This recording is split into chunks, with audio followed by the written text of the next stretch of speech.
ರವಿಕುಮಾರ್ ಅವರು ವಕೀಲರು ಇವತ್ತು ಹೈಕೋರ್ಟ್ನಲ್ಲಿರ್ತಕ್ಕಂಥ ಒಂದು ಆವರಣದಲ್ಲಿ ಬಂದಿದ್ದೀರಿ, ಏಕೆ ಅಂತ ಕೇಳ್ಬೋದಾ?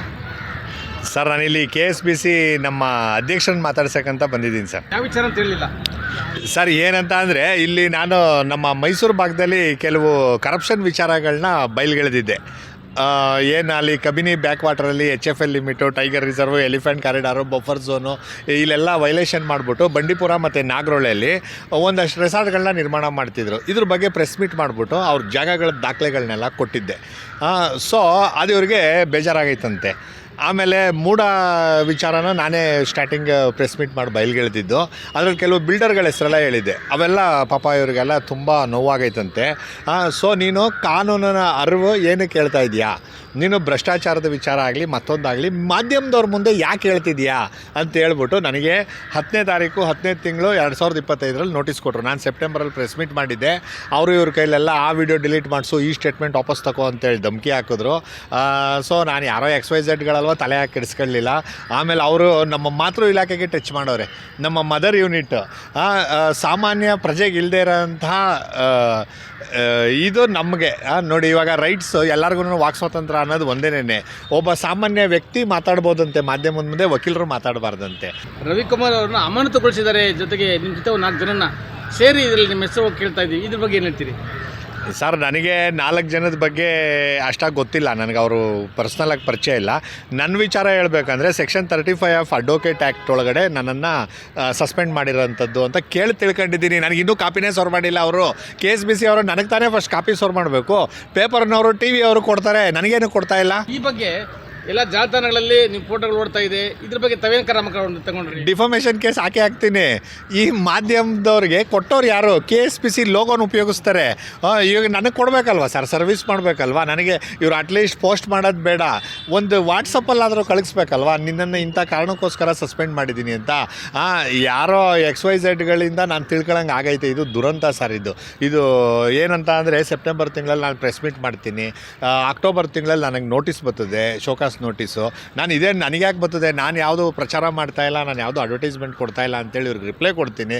ರಿಪ್ಲೈ ಕೊಟ್ಟ ಮೇಲೆ ಮತ್ತೆ ವಿಚಾರಣೆಗೆ ಬನ್ನಿರಿ ಅಂತ ಕರೀತಾರೆ. ನಾನು ವಿಚಾರಣೆಗೆ ಹೋಗ್ತೀನಿ, ಅಲ್ಲಿ ಯಾವುದೂ ಸಿಟ್ಟಿಂಗು ಇರೋಲ್ಲ, ಏನೂ ಇರೋಲ್ಲ. ನಿಮಗೆ ನೆಕ್ಸ್ಟ್ ಡೇಟ್ ಹೇಳ್ತೀನಿ ಅಂತ ಅಂದ್ಬಿಟ್ಟು ಸೆಕ್ರೆಟರಿ ಹೇಳ್ತಾರೆ. ನೋಡ್ರಿ ಈ ಥರ ಮಾಡಿರೋಂಥದ್ದು ಸರ್, ಎಲ್ಲ ಡಬಲ್ ಗೇಮ್ ಕೆಲಸ. ಸರ್, ಇವತ್ತೇನಾದ್ರು ವಿಚಾರಣೆ ಇತ್ತಾ? ಏನಾದ್ರು ವಿಚಾರಣೆ ಇವತ್ತಿತ್ತಾ? ಹೇಗೆ? ಇವತ್ತೇನು ವಿಚಾರಣೆ ಇಲ್ಲ. ನಾನು ಅಧ್ಯಕ್ಷರ ಹತ್ರ ಮಾತಾಡಿ ಏನಕ್ಕೆ ಈ ಕೆಲಸ ಮಾಡಿದ್ದೀರಾ ನೀವು, ಮಾಧ್ಯಮದವ್ರಿಗೆಲ್ಲ KSBC ಲೋಗೋನ ಇಟ್ಕೊಂಡು ನಮ್ಮ ಹೆಸ್ರುಗಳನ್ನ ನಮ್ಮ ಫೋಟೋಗಳನ್ನ ಹಾಕ್ತವ್ರಲ್ಲ, ಇದೇನು ಇದು ಅಂತ ಕೇಳಕ್ಕೆ ಬಂದಿದ್ದೀವಿ.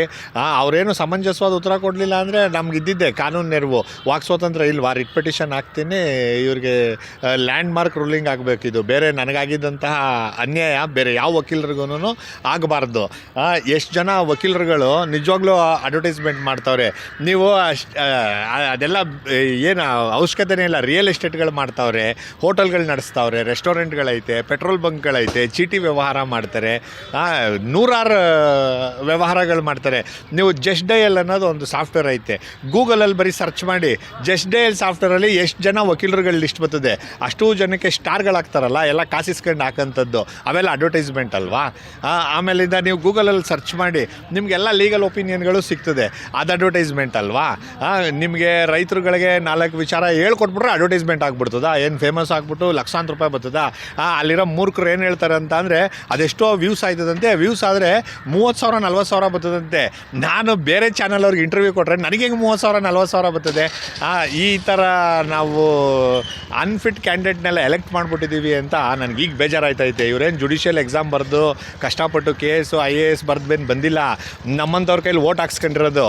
ಓಟ್ ಹಾಕ್ಬೇಕಾದ್ರೆ ಯಾವ ಥರ ಓಟ್ ಹಾಕಿಸ್ಕೊತಾರಂತ ನಿಮಗೆ ಗೊತ್ತು. ನೆಕ್ಸ್ಟ್ ಟೈಮ್ ಓಟ್ ಹಾಕಬೇಕಾದ್ರೆ ಎಚ್ಚರಿಕೆಯಿಂದ ಓಟ್ ಹಾಕಬೇಕು.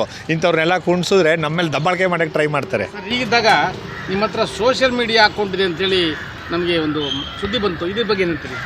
ನನ್ನ ಹತ್ರ ಏನಾದ್ರೂ ಸೋಷಿಯಲ್ ಮೀಡಿಯಾ ಅಕೌಂಟ್ ಇದ್ದರೆ ನೀವು ತೋರಿಸಿದ್ರೆ ನಾನೇನಾದ್ರು ಯೂಟ್ಯೂಬ್ ಚಾನಲ್ ನಡೆಸ್ತಿದ್ದೀನಿ ಅಂತ ಈ ಕೋಟ್ನ ಇಲ್ಲೇ ಬಿಚ್ಚಾಕ್ಬಿಟ್ಟು ಹೊಂಟೋಗ್ಬಿಡ್ತೀನಿ. ಎಲ್ಲ ಸುಳ್ಳು. ಮೈಸೂರಿನಲ್ಲಿರ್ತಕ್ಕಂಥ ಮೂಡ ಕೇಸ್ನ ನೀವೇ ಕ್ರಿಯೇಟ್ ಮಾಡಿದ್ದು ಅಂತ ನಮಗೆ ಸುದ್ದಿ ಬಂತು. ಏನು ಹೇಳ್ತೀರಿ? ಕ್ರಿಯೇಟಾ ಗೊತ್ತಲ್ಲ, ದಾಖಲೆಗಳು ಕೊಟ್ಟಿದ್ದೀನಲ್ಲ. ಈ ಎಲ್ಲ ಬಿಲ್ಡರ್ಗಳದ್ದು ಡೀಟೇಲ್ಗಳು ಅವ್ರೇನು ಅಲ್ಕ ಕೆಲಸ ಮಾಡೋರೆ, ಎಷ್ಟು ಸೈಟ್ಗಳನ್ನ ತಗೊಂಡವ್ರೆ ಎಲ್ಲನೂ ನಿಮ್ಗೆ 2023ರಲ್ಲೇ ಪ್ರೆಸ್ ಮೀಟ್ ಮಾಡಿಬಿಟ್ಟು ಕೊಟ್ಟಿದ್ದೀನಿ. ರಾಜ್ಯಪಾಲರಿಗೂ ಕೊಟ್ಟಿದ್ದೀನಿ, ಪ್ರೈಮ್ ಮಿನಿಸ್ಟ್ರಿಗೂ ಕೊಟ್ಟಿದ್ದೀನಿ, ಲೋಕಾಯುಕ್ತರಿಗೂ ಕೊಟ್ಟಿದ್ದೀನಿ. ನಾನು 14 ಸೈಟ್ ಏನು ಮೀಡಿಯಾದವ್ರು ಫೋಕಸ್ ಮಾಡ್ತವ್ರೆ ಆ 14 ಸೈಟಿಗೆ ನಾನು ಸ್ಟಿಕನ್ ಆಗಿಲ್ಲ. ನಮ್ದು ಎಂಟೈರ್ ಎಲ್ಲ ಸೈಟ್ಗಳು ಎಲ್ಲ ರಿಕವರ್ ಆಗಬೇಕು ಅನ್ನೋ ಹೋರಾಟ ಐತೆ. ಸುಮಾರು ಜನ ಹೇಳ್ತಾರೆ ಬಿಗ್ ಬಾಸ್ ಹೋಗ್ಲಿಕ್ಕೆ ರವಿಕುಮಾರ್ ಅವರು ಕೆಲವು ವಿಡಿಯೋಗಳನ್ನು ಅವ್ರ ಕಡೆ ನಗಿಸಿ ಮೀಡಿಯಾ ಅಪ್ಲೋಡ್ ಮಾಡ್ತಾರೆ, ನಾವು ಬಿಗ್ ಬಾಸ್ ಹೋಗ್ಬೋದು ಅಂತೇಳಿ ಕನ್ಸ್ಕೊಂಡವ್ರೆ, ಏನೋ ಮಾಡ್ತಾವ್ರೆ ಅಂತಾರೆ. ಇದ್ರ ಬಗ್ಗೆ ಏನು ಹೇಳ್ತೀವಿ? ತಪ್ಪು ತಿಳ್ಕೊಂಡವ್ರೆ. ಬಿಗ್ ಬಾಸ್ ಅಂದರೆ ಏನು ಗೊತ್ತಾ ಸರ್, ಬಿಗ್ ಬಾಸ್ ಅಲ್ಲಿ ಏನೋ ಲಾಕ್ಡೌನ್ ಮಾಡಿಬಿಟ್ರು ಪೊಲ್ಯೂಷನ್ ಕಂಟ್ರೋಲ್ ಬೋರ್ಡ್ ಅವ್ರು ಹೋಗ್ಬಿಟ್ಟು. ಆಗ ನಾನು ಅವ್ರಿಗೆ ಹೇಳಿರೋದು, ರೀ ಏನು ಅಲ್ಲಿ ಪೊಲ್ಯೂಷನ್ ಕಂಟ್ರೋಲ್ ಬೋರ್ಡ್ ಅವರು ಬಿಗ್ ಬಾಸ್ನ ನೀವು ಟಾರ್ಗೆಟ್ ಮಾಡ್ತಿದ್ದೀರಾ, ಅದಕ್ಕಿಂತ ದೊಡ್ಡ ದೊಡ್ಡ ಬ್ರಹ್ಮಾಂಡ ಅವ್ಯವಸ್ಥೆಗಳು ನಮ್ಮ ಕಬಿನಿ ಬ್ಯಾಕ್ ವಾಟ್ರಲ್ಲಿ ಐತೆ. ಈ ರೆಸಾರ್ಟ್ನವರೆಲ್ಲ ಬಿಡ್ತಾ ಇರೋದೆಲ್ಲ ಬೆಂಗಳೂರವ್ರು ಕುಡಿತಾ ಇರೋ ನೀರೆಲ್ಲ ಇಲ್ಲಿ ಉಚ್ಚಕ್ಕೆ ಹಾಕೋ ನೀರುಗಳೇ ರೆಸಾರ್ಟ್ನವ್ರು ಬಿಡೋದು, ಕಾವೇರಿ ನದಿ ದಂಡೆ ಮತ್ತು ಕಬಿನಿ ಬಲ್ದಂಡೆ ಅಂತ ಹಂಗಂದಿರೋದು. ಅದು ಬಿಗ್ ಬಾಸ್ ಅಂತ ಅನ್ನೋದು.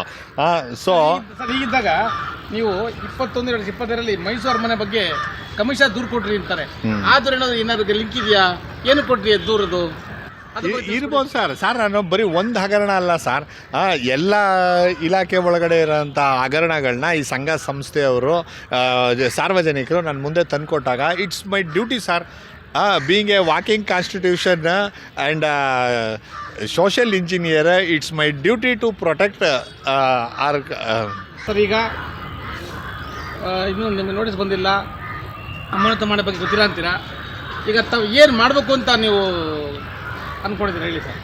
ಸರ್, ನಂಗೆ ಅಮಾನತು ಮಾಡಿರೋ ವಿಚಾರ ನನಗೆ ಖುದ್ದು ಗೊತ್ತೇ ಇಲ್ಲ. ನಾನು ಮಾಧ್ಯಮಗಳ ಮುಖಾಂತರ ತಿಳ್ಕೊಂಡೆ. ಇವ್ರಿಗೂ ನಾನು RTI ಅರ್ಜಿ ಹಾಕ್ಬಿಟ್ಟು ಪದೇ ಪದೇ ಕೇಳ್ತಾನೆ ಇದ್ದೀನಿ. ನೋಡಿ, ಇದು RTI ಅರ್ಜಿಲಿ 30 ದಿನ ಕಾಲಾವಕಾಶ ಇರ್ತದೆ. When it comes to our liberty life profession 48 hours ಒಳಗಡೆ ಕೊಡಬೇಕು. 48 ಗಂಟೆ ಒಳಗಡೆ ಇವರು ಕೊಡ್ರಿ ಅಂತ ಅಂದ್ಬಿಟ್ಟು ಪದೇ ಪದೇ ಮೆಸೇಜ್ ಹಾಕ್ತಾಯಿದ್ದೀನಿ, ಫೋನ್ ಮಾಡ್ತಾಯಿದ್ದೀನಿ. ಆ ಸೆಕ್ರೆಟ್ರಿ ಅಂತೂ ಅವ್ರಿಗೆ ನಿಗಾನೇ ಇಲ್ಲ. She is working for Daksha legal ಅಂತ ಅನ್ನಿಸ್ತದೆ ನನಗೆ. She is not working for KSBC.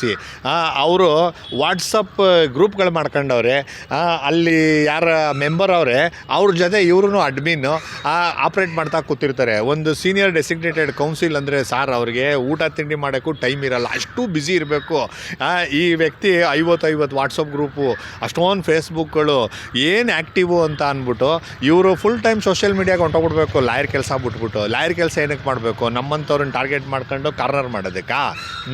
ನಾನು ನಿಮಗೆ ಮೂಢ ಪ್ರಕರಣ ಆಚೆ ತೆಗೆದಿದ್ದೀನಿ ಅಂದಮೇಲೆ ಈ KSBC ಪ್ರಕರಣ ಆಚೆ ತೆಗಿಯಕ್ಕೆ ಬರಲ್ವ ನನಗೆ?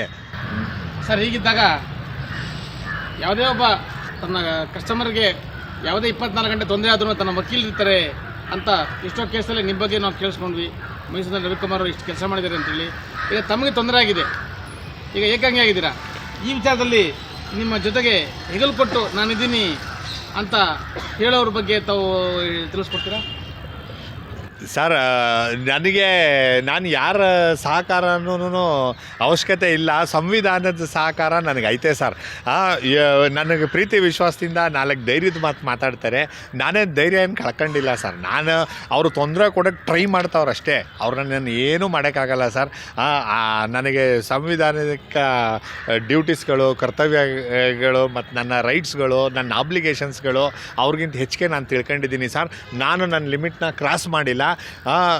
ನಿರ್ಭೀತಿಯಾಗಿ ಮಾತಾಡಬೇಕು, ನಿರ್ಭಯವಾಗಿ ಮಾತಾಡಬೇಕು, ಕಾನೂನಿನ ಅರಿವು ಮೂಡಿಸ್ಬೇಕು, ಭ್ರಷ್ಟಾಚಾರನ ಬಯಲ್ಗೆಳಿಬೇಕು. ಇವೆಲ್ಲ ನನ್ನದು ಡ್ಯೂಟೀಸು. ನಾನು ರೈಟ್ ಕ್ಲೇಮ್ ಮಾಡಬೇಕು ಅಂತ ಅಂದರೆ right always follows with duties. ಇದು ಪ್ರತಿಯೊಬ್ಬ ಅಡ್ವೊಕೇಟು ತಿಳ್ಕೋಬೇಕು. ನನ್ನ ಜೊತೆಗೆ ಮಾತಾಡಿದ್ರೆ ಎಲ್ಲಿ ನಮ್ಮ ಮೇಲೆ KSBC ಅವ್ರು ಆ್ಯಕ್ಷನ್ ತಗೊಂಡ್ಬಿಡ್ತಾರೋ ಅಂತ ಹೆದರ್ಕೊಂತವ್ರೆ. ಇದು ನಮ್ಮ ವಕೀಲರ ಮಿತ್ರರು ತಿಳ್ಕೊಂಡಿರೋ ಅಂಥ ತಪ್ಪು. ಮತ್ತು ಒಳಗಡೆ ಕೂತ್ಕೊಂಡು ಗುಸು ಅಂತಿರ್ತಾರೆ. ಅವ್ರ ಪಟಾಲಮ್ಗಳಿಗಂತೂ, ಆ ಮೆಂಬರ್ ಪಟಾಲಮ್ಗಳಿಗಂತೂ ಹಾಲು ಕುಡಿದಷ್ಟು ಖುಷಿ ಆಗೈತೆ. ನನ್ನ ಬಗ್ಗೆ ಇಲ್ಲ ಸಲ್ಲದ ಅಪಪ್ರಚಾರ ಮಾಡ್ತಾರೆ. ನನ್ನನ್ನು ಏನೂ ಮಾಡ್ಕೊಳಕ್ಕಾಗಲ್ಲ ಇವರು. ಇಲ್ಲಿ ನೋಡ್ಬೋದು, ಈ ವ್ಯಕ್ತಿ ಯಾರೋ ಶಿವಮೊಗ್ಗದ ಪಾರ್ಟಿ ಅಂತೆ. ಏನು PDF ಹಾಕ್ಕೊಂಡದ್ದು ಖುಷಿನೇ ಖುಷಿ ಆ ಮನುಷ್ಯನಿಗೆ. ಕಂಗ್ರ್ಯಾಚುಲೇಷನ್ ಹೇಳೋದಂತೆ. ರೀಲ್ಸ್ ಮಾಡ್ತಾರಂತೆ, ರೀಲ್ಸ್ ವಕೀಲರಂತೆ. ಇವ್ರ ಮನೆಯವ್ರು ನನಗೆ ನಾಮಕರಣ ಮಾಡಿದ್ರು ಎಲ್ಲರಿಗೂ. ರೀಲ್ಸ್ ವಕೀಲರು ಸಸ್ಪೆಂಡ್ ಮಾಡಿಬಿಟ್ಟವ್ರೆ ಹಂಗಿಂಗೆ ಅಂತ ಅಂದ್ಬಿಟ್ಟು. ಇದ್ರ ಜೊತೆಗೆ ಯಾರು ನಿಂತವ್ರೆ? KSBC member. ಯಾರ್ದು ಇನ್ಫ್ಲೂಯೆನ್ಸ್ ಐತೆ? ಇವ್ರಿಗೆ ಸಸ್ಪೆನ್ಷನ್ ಆರ್ಡ್ರ್ ನನಗೆ ಸಿಕ್ಕಕ್ಕೂ ಮುಂಚೆ ಇವ್ರಿಗೆ ಹೆಂಗೆ ಸಿಗ್ತದೆ? ಇದರಲ್ಲಿ ಅರ್ಥ ಆಯ್ತದೆ ಎಲ್ಲ ಗೋಲ್ಮಾಲ್ಗಳು. ಇವರು ನನ್ನ ಕಾರ್ನರ್ ಮಾಡೋಕ್ಕೆ ಪ್ರಯತ್ನ ಮಾಡ್ತಾವ್ರೆ. ನಮಗೂ ಪವರ್ಸ್ ಐತೆ ಕಾನ್ಸ್ಟಿಟ್ಯೂಷನಲ್ಲಿ, ನಾವು ಅದನ್ನು ಚಲಾಯಿಸ್ತೀವಿ ಸರ್. ಸರ್ ಇಷ್ಟೊತ್ತು ಮಾತಾಡಿದ್ರಿ, ಯಾರೂ ಇಲ್ಲ ಸಂವಿಧಾನ ಅಂತ ಹೇಳಿದ್ರಿ. ನಮ್ಮ ಮಾಧ್ಯಮ ಬಗ್ಗೆ 90% ಎಲ್ಲ ವಕೀಲರೇ ಇದ್ದಾರೆ. ನಾವು ಕಾನೂನು ಬಿಟ್ಟು ಹೋಗೋದಿಲ್ಲ. ಈಗ ಬಸವರಾಜ್ ಬಗ್ಗೆ ಹೇಳಿದ್ರಿ, ನಿಮ್ಮ ಬಗ್ಗೆ ಆಗಲಿ ಮತ್ತೊಬ್ಬರ ಬಗ್ಗೆ ನಾವು ಯಾರೂ ಮೇಲಿಲ್ಲ ಕೆಳಗಿಲ್ಲ, ಎಲ್ಲ ನಾವು ಸಾರ್ವಜನಿಕರು. ನಮಸ್ಕಾರ.